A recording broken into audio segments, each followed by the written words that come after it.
भक्तों, हर हर महादेव। आइए रामायण पाठ्यक्रम में चौपायों का गायन करें, उनका भावार्थ समझें। पिछले भाग में हमने गाया कि जब निषाद राज प्रभु को पत्तों पर सोते हुए देखकर माता कैकेयी को विभिन्न प्रकार से दोष देता है तब और कहता है कि माता ने इन्हें इस तरह के बन दे दिया और प्रभु श्री रामचंद्र जी को कष्ट हो रहा है, तब प्रभु श्री रामचंद्र जी लक्ष्मण कुमार ने निषाद राज को समझाया कि कोई किसी को सुख दुख नहीं देता है। व्यक्ति मनुष्य अपने ही किए गए अशुभ कर्मों के स्वरूप परिणाम स्वरूप दुख और शुभ कर्मों के परिणाम स्वरूप सुख पाता है। कोई किसी को दोष नहीं देना चाहिए। आइए आगे क्रम में हम चौपायों गान करें, जिसमें लक्ष्मण कुमार निषाद राज को कहते हैं कि यह जो संसार है यह केवल एक भ्रम है, यह एक स्वप्न है। जैसे कोई सपने में भिखारी राजा बन जाए और कोई राजा सपने में भिखारी बन जाए, लेकिन सपने जगने के बाद जो स्थिति होती है वह वास्तविक से और होती है।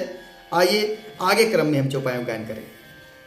आसे विचार नहीं कीजिए रोसु, काहू ही बादिन देय दोसु, मोह निशा सब शोभनिहारा, देखिए सपन अनेक प्रकारा। ऐसा विचार कर क्रोध नहीं करना चाहिए। लक्ष्मण कुमार निषाद राज जी कहते हैं कि ऐसा विचार कर क्रोध नहीं करना चाहिए और व्यर्थ में किसी को दोष नहीं देना चाहिए। सब यहाँ लोग मोह रूपी रात्रि में सोने वाले हैं और सोते हुए अनेक प्रकार से स्वप्न दिखाई देते हैं, जो स्वप्न जगने के बाद जिनका कोई अस्तित्व नहीं रहता है।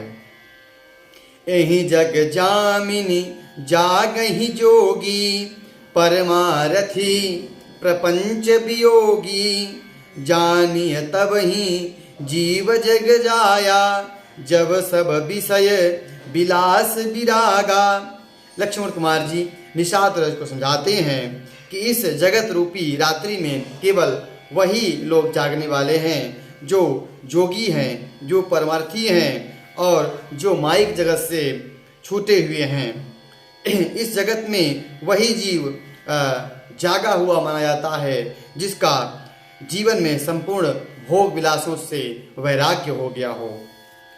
होई विवेकु मोह भ्रम भागा, तब रघुनाथ चरणय अनुरागा, सखा परंपर मारथ येहू, मन क्रम बचन राम पद नेहू। आगे लक्ष्मण कुमार जी कहते हैं कि विवेक होने पर मोह रूपी जो भ्रम है वह भाग जाता है। तब श्री रघुनाथ जी के चरणों में अनुराग होता है, प्रेम होता है और मन क्रम वचन से कहते हैं, हे सखा, मन क्रम वचन से प्रभु श्री रामचंद्र जी के चरणों में प्रेम हो जाए, यही सच्चा परमार्थ है। राम ब्रह्म पर मारथ रूपा, अविगत अलख अनादि अनूपा, सकल विकार रहित गत भेदा, कहि नित नेति निरूप ही वेदा। श्री रामचंद्र जी परमार्थ स्वरूप परम ब्रह्म हैं। वे अविगत अलख और जो दृष्टि में सामान्य रूप से नहीं आने वाले हैं, आदि रहित हैं, उपमा रहित हैं और सब प्रकार से विकारों से रहित हैं, भेद शून्य हैं और जिनको वेद नेति नेति कहकर जिनका निरूपण करते हैं। भगति भूमि भू सुर सुरभि, सुरहित लागी कृपाल, कर्म चरित धरि मनुज तन, सुनत मिटहि जग जाल। लक्ष्मण कुमार कहते हैं कि वही प्रभु श्री रामचंद्र जी भक्त, भूमि, ब्राह्मण, गौ और देवताओं के हित के लिए मनुष्य शरीर धारण करके विभिन्न प्रकार की लीला कर रहे हैं, जिनको सुनने से जगत के सारे जंजाल, माया का भ्रम मिट जाता है। सखा समुझ यस परिहरि मोहू, सिय रघुवीर चरण रत होहू, कहत राम गुण भाभिनुसारा, जागे जग मंगल सुखदारा। हे सखा, ऐसा समझकर मोह को त्याग कर प्रभु श्री रामचंद्र जी के चरणों से प्रेम करो। इस प्रकार प्रभु श्री रामचंद्र जी के गुणों का बखान करते हुए भिनसारा हो गया, सवेरा हो गया। तब प्रभु श्री रामचंद्र जी, जगत को सुख प्रदान करने वाले प्रभु श्री रामचंद्र जी जागे। सकल सोच करी राम नहावा, सोचि सुजान बट क्षीर मगावा। अनुज सहित सिर जटा बनाए, देख सुमंत्र नयन जल छाए। शौच क्रिया करने के बाद, पवित्र होने के बाद प्रभु श्री रामचंद्र जी ने स्नान किया और फिर बड़का दूध, बट वृक्ष का दूध मंगाया और फिर श्री रामचंद्र जी सहित और लक्ष्मण कुमार ने उसे दूध से अपने जटाएं बनाई। यह देखकर सुमंत जी की आंखों में आंसू आ गए। हृदय दाहवती मदल मनी, हृदय दाहुवती बदन मलीना। कह कर जोरी बचन यति दीना, नाथ कहवस कौशल नाथा। लय रथु जाहू राम के साथा। तब सुमंत्र जी ने कहा कि अत्यंत दीन भाव से कहा कि हे प्रभु कौशलनाथ, दशरथ जी ने मुझे ऐसी आज्ञा दी है कि तुम रथ लेकर इनके साथ में जाओ। बनु दिखाई सुर सरियन वाई, आने फेरी बेगी दो भाई। लखन राम सिय आने हूँ फेरी, संशय सकल सकोच निबेरी। बन दिखाकर गंगा स्नान कराकर भाइयों को तुरंत लौटा के लाना, सब संशय और सकोच की दूर करके लक्ष्मण, सीताराम और इनको सब वापस लाना। निपियस कहे गोसाई, जस कहीं करो बलि सोई। कर बिनती पायन पर हूँ, दीन बाल जिमी रोई। ऐसा महाराज ने कहा है।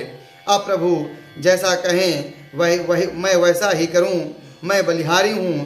इस प्रकार विनती करके श्री रामचंद्र जी के चरणों में गिर पड़े और बालकों की तरह सुमंत जी रो पड़े। तात कृपा कर कीजिए सोई, जाते अवध अनाथ न होई।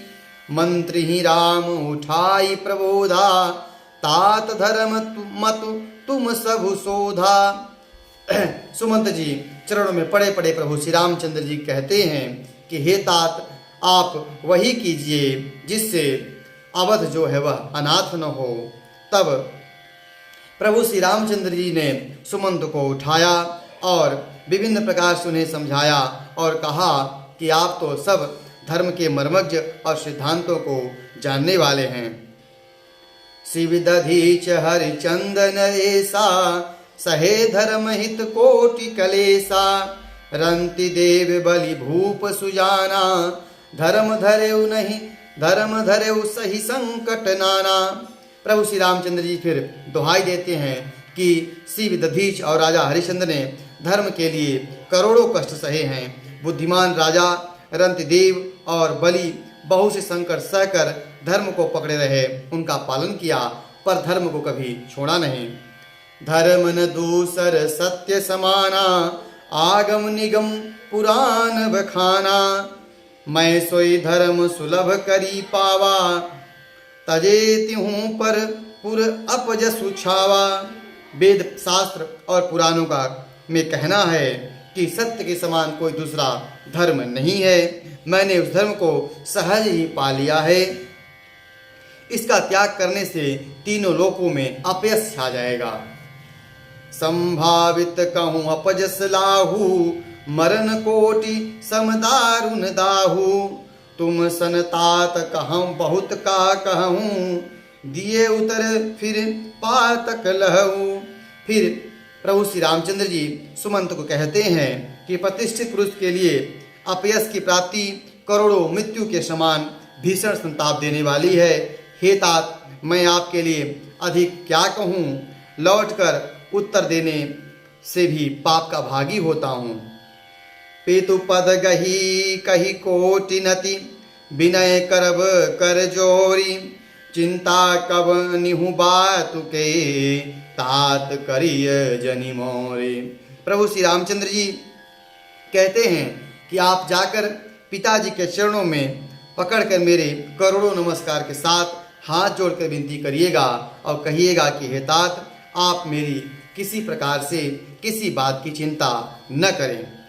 आगे की क्रम में प्रभु श्री रामचंद्र जी पिता के लिए और गुरु के लिए संदेश भेजते हैं, उस प्रसंग का हम गायन करेंगे। आज कथा यहीं तक। कथा अच्छी लगी हो तो YouTube चैनल को सब्सक्राइब करें, शेयर करें। हर हर महादेव। जय श्री राम।